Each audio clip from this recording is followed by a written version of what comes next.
পালের বেজন মাগর দেশে থাকবই না।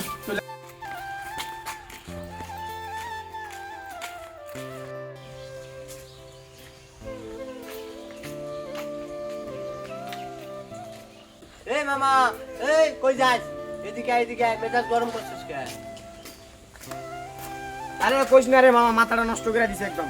পালের দেশে থাকার চেয়ে আফ্রিকার কোনো এক জঙ্গলে বাস করাটাই অনেক ভালো আছে। কি আর করবি বল, আমরা উচিত কথা বললে খারাপ, আর তেল মারতে পারলে ভালো। কিন্তু কিন্তু কি? ওই যে দেখ, কেউ ভাইরাল হওয়ার জন্য এখন নতুন যুগ, ভাইরাল হওয়ার জন্য একটা কিছু করে ফেললো, করে সেটা ভাইরাল হয়ে গেল, গিয়ে খলিল ভাই আজকে হিরো।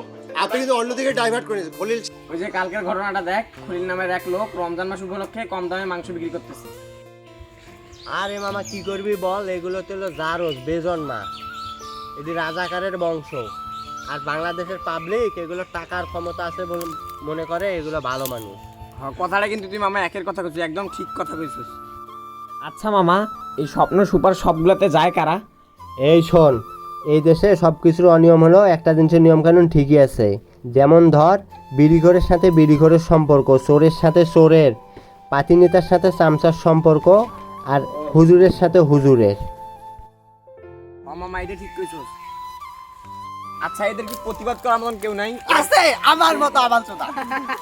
আসো বলি তোমার। আচ্ছা মামা, এদের কি প্রতিবাদ করার মতো কেউ নাই? এরা কি দেশটা এইভাবে লুটপাট করে খাবে? আরে মামা শোন, বর্তমানে প্রতিবাদ করতে গেলেও লেভেল থাকা লাগে। আর এদের প্রতিবাদ করার মতো নামগো ওই সামর্থ্য নাই, কিন্তু হালকা একটু বুদ্ধি খাটিয়ে এদেরকে সিস্টেমে ভরে দিতে হবে। এই যে স্ক্যামে এ মার মার মার, আরে মার, আরে মার, কুকসার ভিতরে মার, মার, আরে পারা, আরে পারা মার।